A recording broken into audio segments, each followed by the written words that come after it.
សួស្តីបងប្អូនអរគ្នាស្វាគមន៍មកកាន់វីដេអូថ្មីថ្ងៃនេះគឺខ្ញុំនឹងបរៀនបងប្អូនអរគ្នារបៀបទិញតំណែងតាមថៅប៉ោពីចិនមកដល់ខ្មែរមិនថាយើងទិញអស់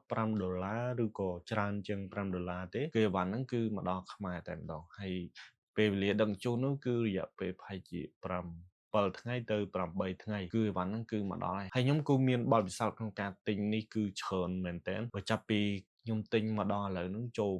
$600គ្នាយើងមិនថាយើងទិញប៉ុន្មានទេមិនថា$5ទេគឺអីវ៉ាន់ហ្នឹងគឺត្រូវតែមកដល់ខ្មែរអញ្ចឹងណាហើយតាមបទពិសោធន៍ខ្ញុំទិញ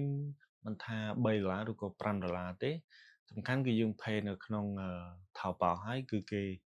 ដឹងជូនមកឲ្យយើងឯងគឺបងប្អូនខ្ញុំមិនបាច់ភ័យបាត់អីវ៉ាន់ទេគឺអីវ៉ាន់គឺត្រូវតែមកដល់ហើយខ្ញុំទិញ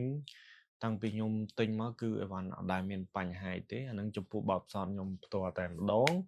តែឥឡូវចង់ដឹងថាខ្ញុំទិញមិនឥឡូវយើងចូលទៅអនុវត្តទាំងអស់គ្នាមកអូខេអ្នកនរគ្នាឥឡូវខ្ញុំចូលមកកាន់ទូរស័ព្ទឥឡូវយើងធ្វើការចូលទៅកាន់កម្មវិធីថៅប៉ោមកហើយដើម្បីអាចទិញបានគឺយើងត្រូវការ add Visa card ចូលហើយនឹងយើងមួយទៀតគឺយើងប្រើកម្មវិធី Alipay តែពីរហ្នឹងទេគឺយើងអាចទិញអីវ៉ាន់បានគឺយើងអាចទិញអីវ៉ាន់ពីចិនមកបានទេតែឥឡូវខ្ញុំធ្វើការទិញអីវ៉ាន់មួយដែលខ្ញុំត្រូវការខ្លាំងមែនតើគឺសម្រាប់ប្រដាប់ត្រឹម MacBook អូខេឥឡូវខ្ញុំចង់ទិញអីវ៉ាន់មួយនេះបងប្អូននេះគឺមកគ្រាន់តែខ្ញុំ scan គឺអីវ៉ាន់ហ្នឹងមកដល់ហើយអូខេអ្នកនរនេះអញ្ចឹងខ្ញុំអត់ត្រូវការរបស់ហ្នឹងទេនេះបងប្អូនទាំងអស់នេះខ្ញុំត្រូវការបែបនេះដូចថាពីមុនគឺខ្ញុំនេះគឺខ្ញុំទិញមួយនេះបងប្អូននេះដោយសារពីមុនគឺខ្ញុំធ្លាប់ទិញមួយខ្សែប៉ុន្តែដោយសារ MacBook ខ្ញុំមកចាស់ខ្ញុំលក់ចោលខ្ញុំទិញថ្មីអញ្ចឹងវាអត់មានអញ្ចឹងណាអញ្ចឹងគឺខ្ញុំត្រូវទិញមួយខ្សែទៀតឥឡូវខ្ញុំអត់ញញច្រើនទេគឺខ្ញុំទិញយកតែម្ដងអញ្ចឹងខ្ញុំចុចកន្លែងពណ៌យ៉ាងតកូចហ្នឹងមកអញ្ចឹងវាមានជំរើសឲ្យយើងវាមាន4វាមាន2គូឬក៏1គូអញ្ចឹងណាគ្នាយើងអញ្ចឹងយើងអាចរើសបានអញ្ចឹងខ្ញុំឧទាហរណ៍ថាខ្ញុំយក2គូបងប្អូននេះខ្ញុំយកពណ៌ប្រផេះទាំងអស់គឺ35យួនបងប្អូននេះអញ្ចឹងខ្ញុំធ្វើការចុចកន្លែងពណ៌តក្រូចហ្នឹងមកអូខេបងប្អូននេះគឺតម្លៃនេះគឺអស់$8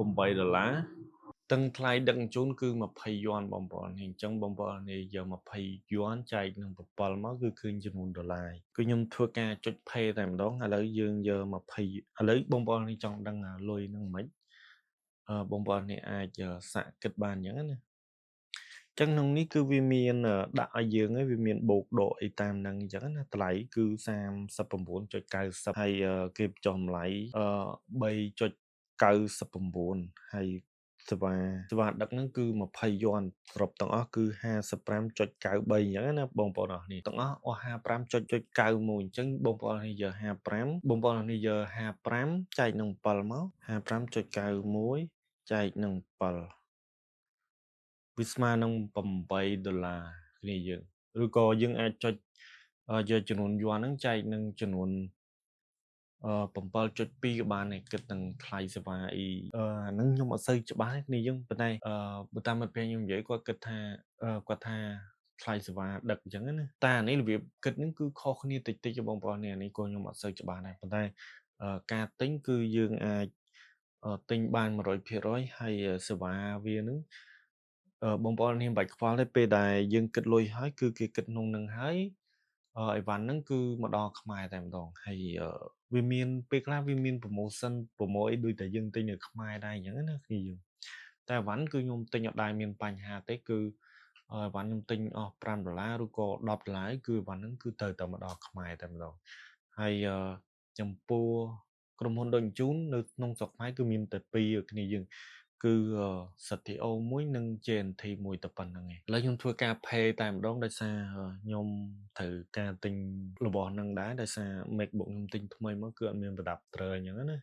អញ្ចឹងខ្ញុំធ្វើការចុច pay មកអូខេបងប្អូននេះបន្ទាប់មកគឺបងប្អូនទាំងអស់គ្នាចុចកន្លែងខាងក្រោមនេះមកគឺវាមានឲ្យយើងជំរើសវាមាន Apple Pay Alipay និង WeChat Pay អញ្ចឹងណាអញ្ចឹងខ្ញុំប្រើជាទូទៅគឺខ្ញុំប្រើ Alipay អូខេអញ្ចឹងតែប៉ុណ្្នឹងមកគឺវាលោតមកលុយយួនវិញអញ្ចឹងណាគ្នាយើងប៉ុន្តែតម្លៃគឺ$8 តិចឬក៏ខើមនឹងតិចទៅអាហ្នឹងខ្ញុំអត់សូវប្រសពទេលុយចិនប៉ុន្តែគឺខុសគ្នាតិចតិចទេគឺអត់បញ្ហាទេចំពោះខ្ញុំអូខេឥឡូវខ្ញុំធ្វើការចុច pay តែម្ដងអូខេបន្ទាប់មកគឺវានឹងបញ្ជាក់បែបនេះធ្វើការវាយលេខកូដហើយគឺខ្ញុំអាច pay បានទេអញ្ចឹងពេលដែលយើង pay ទៅគឺ AWS ធ្វើការបង្កកលុយយើងរហូតដល់អីវ៉ាន់ហ្នឹងចូលមកដល់ទឹកដីខ្មែរបានគេកាត់ទៅអូខេឥឡូវខ្ញុំ Sharon Food Quan មួយអូខេបងប្អូននេះដោយសារខ្ញុំ scan មុខអញ្ចឹងគឺវាកំពុងតែដំណើរការហើយឥឡូវហ្នឹងគឺវាកាត់បានសម្រាប់យើងគ្នាយើងអូខេបងប្អូនគ្នាឥឡូវខ្ញុំចូលមកកាន់ home វិញហើយពេលដែលយើងទិញនេះសូម្បីតែ ABA ក៏វា load មកដែរគ្នាយើងអញ្ចឹងហើយវាកំពុងតែដាក់ក្នុងកន្ត្រៃពេលដែលដឹកមកគឺវាមានរបៀបតាមដានអីវ៉ាន់ផ្សេងទៀតអញ្ចឹងណាតែវីដេអូនេះរៀងវែងអញ្ចឹងខ្ញុំធ្វើប៉ុណ្្នឹងសិនហើយទីទៀតខ្ញុំនឹងធ្វើវីដេអូមួយទៀតសម្រាប់ការតាមដានអីវ៉ាន់ពីចិនមកអញ្ចឹងណាគ្នាយើងអូខេអ្នកនរអញ្ចឹងវីដេអូខ្ញុំគឺមានតែប៉ុណ្្នឹងសង្ឃឹមថាបងប្អូនអរគ្នានឹងចូលចិត្តវីដេអូមួយនេះហើយមួយទៀតបើសិនជាបងប្អូនអរគ្នាមានសំណួរឬក៏មានចម្ងល់អាច comment នៅខាងក្រោមវីដេអូខ្ញុំបានអរគុណជួបគ្នានៅវីដេអូក្រោយទៀតបាយបាយ